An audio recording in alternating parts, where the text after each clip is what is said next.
Hiya, I'm George from Smallwood Bees. I've been really looking forward to do this for ages. So, we're in the secret garden.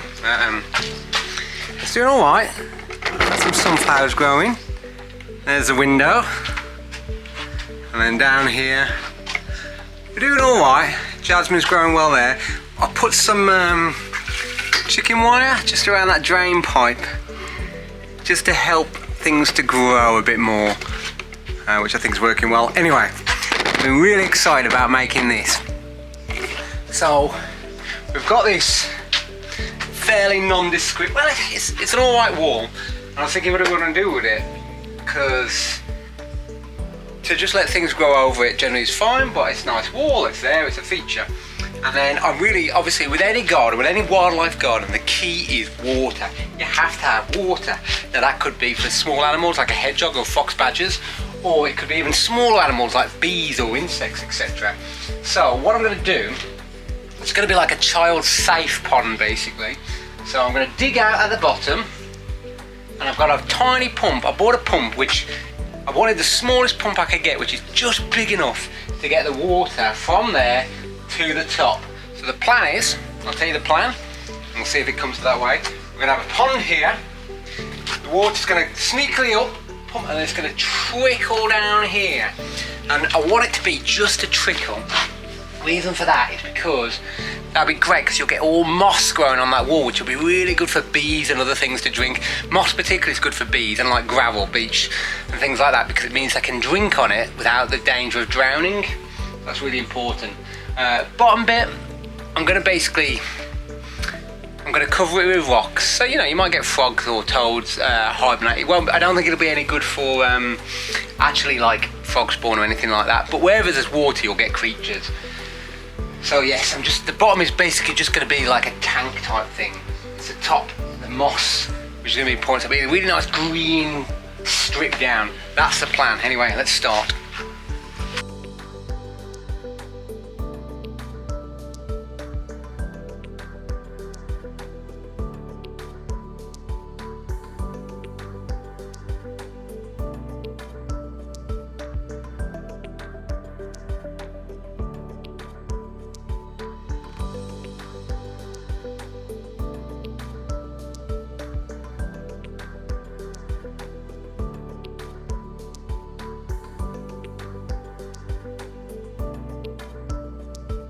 I'm not sure what stage we're at now.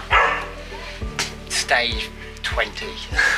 So let's have a look. So it's now dry, and if we look under there, I'll put all cement in there, and then I'll put some sand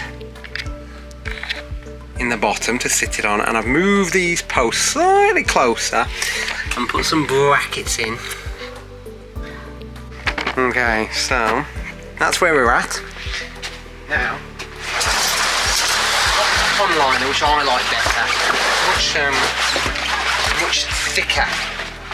And initially my plan was to use this edge, but actually, if we use the side, it's much straighter.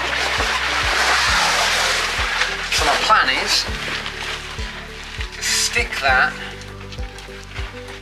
like so.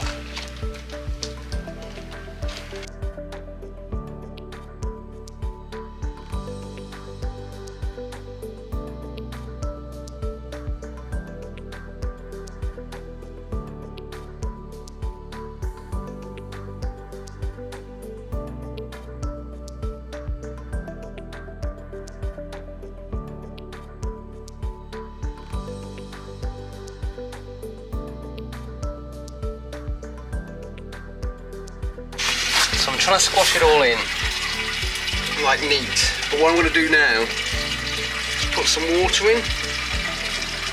And the reason for that, because the weight of the water will push it nicely into the corners.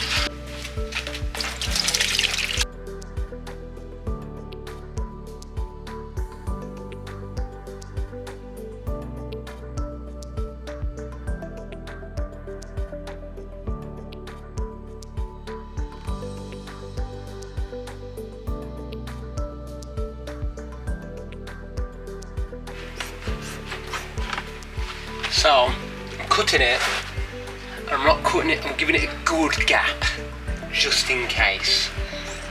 Don't know why I'd need more, but it's better to cut less and cut again later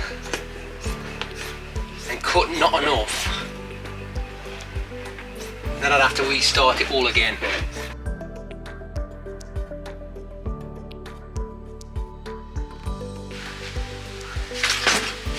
Okay, I'm not sure what phase we're on, probably about attempt 5, 6. So I'm using thicker liner.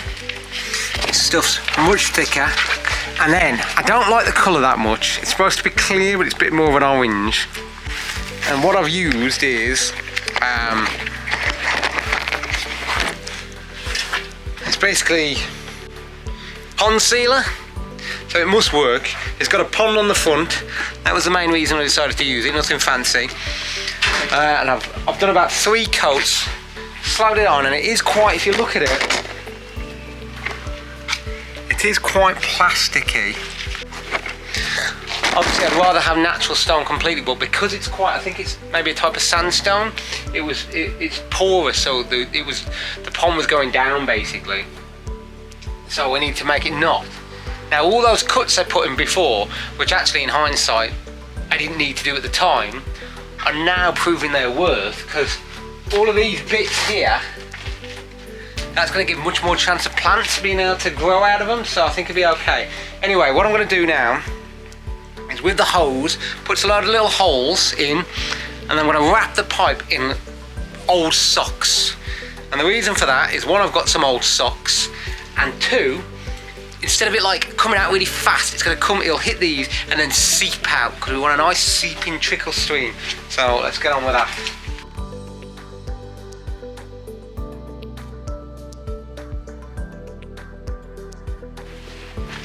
I'm going to block the hole like a rock or something. You know what? Some sock. I'll shove some sock in it. Reason for that is I don't want it pouring out the end. We want it seeping out all the way along.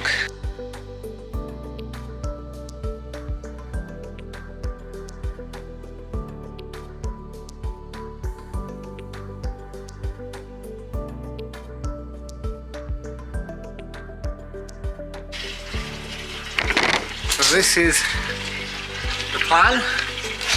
Going through a sock, which will hopefully be covered in time.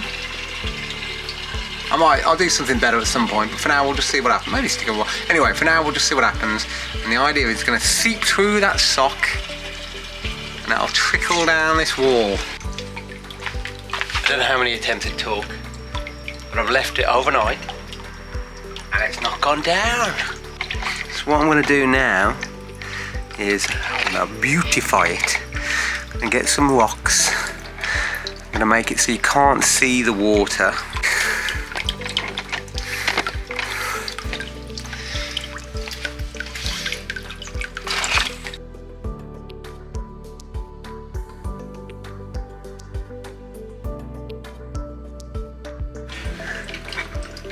There we have it. We have cracked it. I've left it for the last few hours and it's not gone up. There it pours down from the top. My old sock displacing it. That'll get covered by plants eventually. It trickles down the wall. Then we've got this area here, which is all filled with stones. It trickles down behind that one there. Perfect for little creatures to live in. Not really enough for frogs, although not for frog spawn, but they could still go there in winter. Coming down there, so let's give you a tour of the entire secret garden. So we've got our gate. We've got our water feature. Sunflower, this is the big one this year. Look at that, beautiful.